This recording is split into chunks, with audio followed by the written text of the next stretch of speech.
Tasyakuran PAM TAIR Surabaya 2024 telah sukses melaksanakan tugas pengesahan 2024 Surabaya.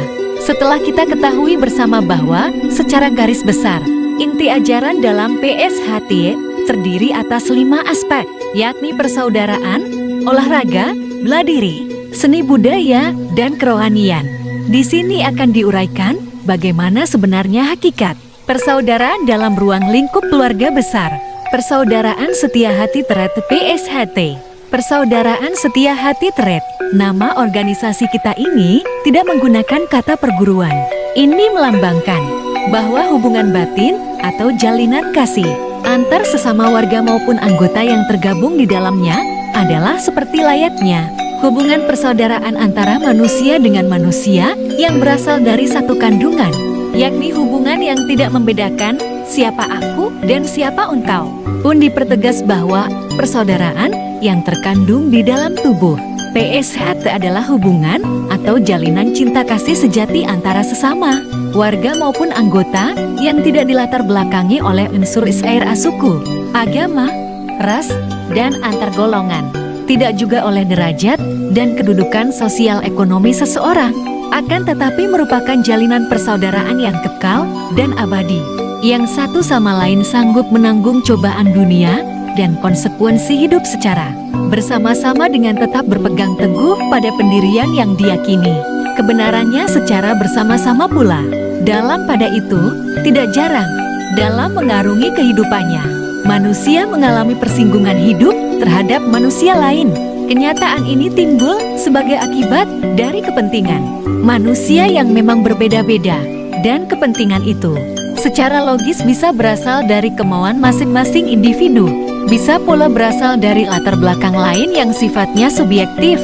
Kompensasinya adalah sekali lagi munculnya persinggungan hidup, konflik di tengah-tengah pergaulan antar manusia. Di dalam kerangka itulah PSHT mengajak kepada segenap warga dan anggotanya yang secara kodrati sebagai manusia tidak bisa lepas dari kepentingan dan latar belakang yang berbeda-beda tersebut untuk menyatukan persepsi atas masalah-masalah yang tercakup di dalamnya, khususnya yang berkaitan dengan pengertian tentang persaudaraan, agar tidak terjadi kesimpang siuran dan kesalahpahaman yang apabila tidak dapat segera diantisipasi akan mengarah kepada timbulnya hal-hal yang tidak kita inginkan bersama. Tentang jabat tangan, misalnya, disinyalir banyak terjadi silang pendapat di kalangan warga tentang masalah yang satu ini. Ada yang sependapat dan ada pula yang kurang sependapat. Yang kurang sependapat adalah sebagian dari mereka yang punya keyakinan bahwa berjabat tangan, khususnya kepada yang berlawanan jenis, itu hukumnya tidak diperbolehkan. Bertolak dari dasar ini, mereka kadang tidak bersedia untuk berjabat tangan dengan saudaranya, khususnya kepada yang berlawanan jenis bila kebetulan berjumpa dalam suatu pertemuan atau bahkan di tempat latihan. Dan dari peristiwa ini, lalu timbullah rasa kurang enak pada pihak yang telah merasa ditepis uluran tangannya. Akibatnya, hubungan antar mereka menjadi kurang serasi harmonis dan tidak sambung seperti sedia kala. Dalam konteks inilah, tanpa mengurangi rasa hormat kita kepada mereka yang kurang sependapat terhadap hal jabat tangan itu, dan tanpa mengurangi penghargaan kita kepada mereka yang memang sependapat, mari kita luruskan bersama persepsi yang kurang pada tempatnya itu. Kita katakan bahwa persaudaraan dalam PSHT ini bukan sebatas pada jabat tangan, melainkan persaudaraan dalam pengertian nilai yang seluas-luasnya. Barangkali kita pun perlu menengok kembali asal-muasal jabat tangan yang telah menjadi tradisi di kalangan keluarga besar persaudaraan Setia Hati Teret, yakni bahwa hal jabat tangan itu sudah dilakukan oleh para pendahulu dan sesepuh-sesepuh PSHT. Misalnya, ketika mereka sebagai sesama warga bertemu pada suatu tempat, terlebih di tempat latihan, mereka akan saling mengulurkan tangan dan berjabat erat seraya menanyakan kabar dan kondisi masing-masing pihak. Lambat laun, kebiasaan itu dipelihara kelestariannya oleh kita hingga sekarang ini. Mereka, para leluhur kita, melakukan hal demikian sebagai manifestasi dari rasa persaudaraan yang menggelora dalam benak mereka masing-masing. Dan hal itu mereka wujudkan dengan jabat tangan sebagai formalitas. Kendati pun DMI KIAN, toh mereka tidak pernah mengeluarkan peraturan yang mengharuskan setiap warga untuk berjabat tangan kepada warga lain bila kebetulan bertemu, ataupun mengeluarkan larangan bagi siapa yang melakukannya. Hal ini tidak prinsip. Yang prinsip adalah rasa yang terkandung dalam hati sanubari kita masing-masing. Hanya seyogianya lah hal jabat tangan ditradisikan. Bahwasanya persaudaraan dalam PSHT adalah persaudaraan sejati, yakni persaudaraan yang murni lahir dari lubuk hati sanubari setiap insan PSHT, tanpa dilatar belakangi oleh apa dan siapa. Persaudaraan dalam PSHT adalah persaudaraan yang lahir dari setiap insan yang sama merasa senasib sip enan GUNGAN. Persaudaraan yang lahir dari setiap insan yang sadar bahwa hakikat dirinya tidak berbeda dengan hakikat diri orang lain. Persaudaraan yang lahir dari insan-insan yang sadar bahwa dirinya berasal dari zat yang sama, dalam tubuhnya mengalir darah yang sama, dalam jiwanya mengalir rasa yang sama. Dalam PSHT, bila antar sesama warga telah mencapai kadar persaudaraan semacam ini, dikatakan bahwa kita sudah ketemu rasa bertemu rasanya.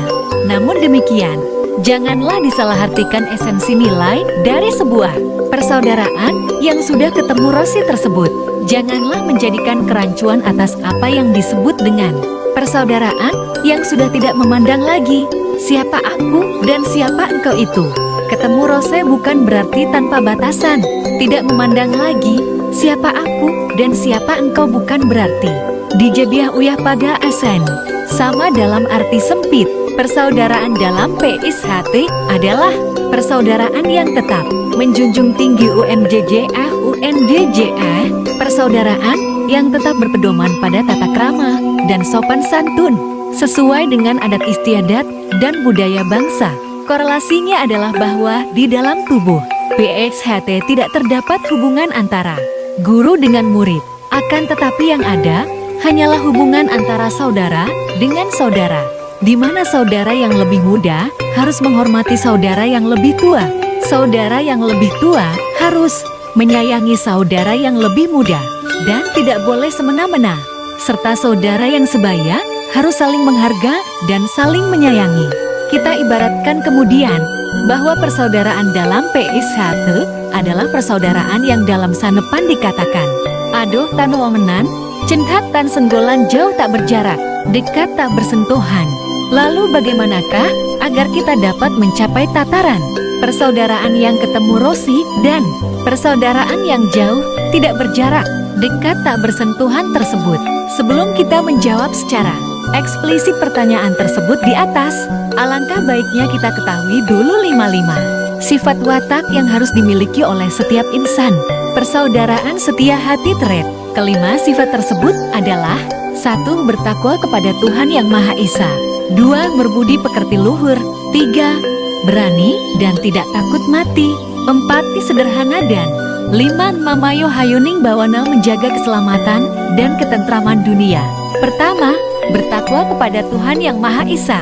PSHT mengajak para insan yang tergabung di dalamnya untuk memiliki jiwa bertakwa kepada Tuhan Yang Maha Esa, yakni dengan melaksanakan perintah-perintahnya dan menjauhi larangan-larangannya menurut agama dan kepercayaannya masing-masing. Sekali lagi, menurut agama dan kepercayaan masing-masing. Di sini ingin ditekankan bahwa PSHT bukanlah sebuah organisasi keagamaan ataupun kepercayaan terhadap Tuhan Yang Maha Esa.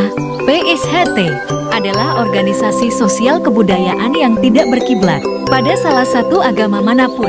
PSHT adalah organisasi yang memiliki nilai-nilai universal. Oleh karena itu, PSHT terbuka bagi pemeluk agama dan penganut kepercayaan manapun yang diakui pemerintah untuk bergabung dalam ikatan keluarga besar persaudaraan setia hati teret, asalkan memenuhi persyaratan. Kedua, berbudi pekerti luhur. PSHT menghendaki agar setiap insan yang terhimpun di dalamnya mempunyai jiwa dan kepribadian Budi yang luhur. Seseorang yang telah memiliki budi pekerti yang luhur tercermin dari sikap ketika menghadapi persoalan kecil sepele mengalah dan baru bertindak apabila menghadapi persoalan besar prinsip.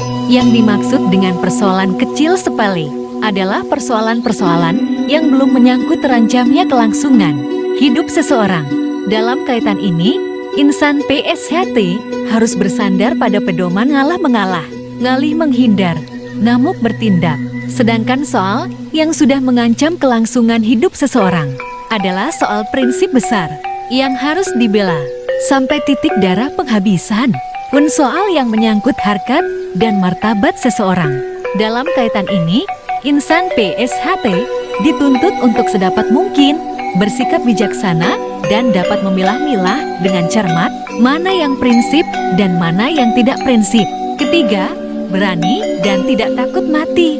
PSHT menganjurkan kepada setiap insan yang bernaung di bawahnya untuk memiliki jiwa pantang menyerah, berani dan tidak takut mati. Berani dalam konteks ini adalah berani karena mempertahankan prinsip. Hal ini senada dengan jiwa merah putih yang telah ditunjukkan oleh para pejuang bangsa kita ketika berperang melawan penjajah. Betapa dengan gigih mereka mempertahankan apa yang telah menjadi haknya agar tidak jatuh ke tangan penjajah. Keempat, watak yang harus dimiliki setiap insan PSHT adalah sederhana. Setiap insan PSHT harus senantiasa bersahaja dalam kehidupannya agar dapat mencapai kebahagiaan lahir batin. Hal ini penting, terutama sebagai bekal untuk dapat melaksanakan sifat watak yang kelima, Mamayo Hayuning Bawana, di mana untuk dapat mencapai kondisi itu, minimal harus dimulai dari diri sendiri. Lalu, bagaimanakah caranya? Caranya adalah dengan menyelaraskan diri terhadap irama kehidupan yang ritmenya telah ditentukan oleh Tuhan Yang Maha Kuasa. Sak butuhe, sak perluni sesuai dengan kebutuhannya, sesuai dengan keperluannya. Dalam hal ini, insan PSHT tidak boleh mokoro pasrah dalam keputusasaan, akan tetapi harus senantiasa berusaha dan bertawakal. Tuhanlah yang menentukan. Di sisi lain, masih berkaitan dengan watak sederhana itu, insan PSHT harus pula pandai memilih sikap hidup. Lebih baik mikul jawet rengeng-rengeng, bahagia meskipun hanya berjualan cendol, daripada numpak Mercy merebes mili, naik mobil Mercy tapi menderita. Namun demikian, tentunya akan lebih baik lagi seandainya setiap insan PSHT sudah bisa numpak Mercy, tapi tidak dengan merebes mili, melainkan dengan rengeng-rengeng. Sedangkan watak kelima yang harus dimiliki setiap insan PSHT adalah Mamayo Hayuning Bawana, menjaga keselamatan dan ketentraman dunia. Di sini dimaksudkan bahwa kemarin insan PSHT harus senantiasa membawa kedamaian dan manfaat bagi lingkungan sekitar. Kapanpun dan dimanapun insan PSHT berada, harus senantiasa membawa perlindungan dan kesejahteraan bagi masyarakat di sekelilingnya.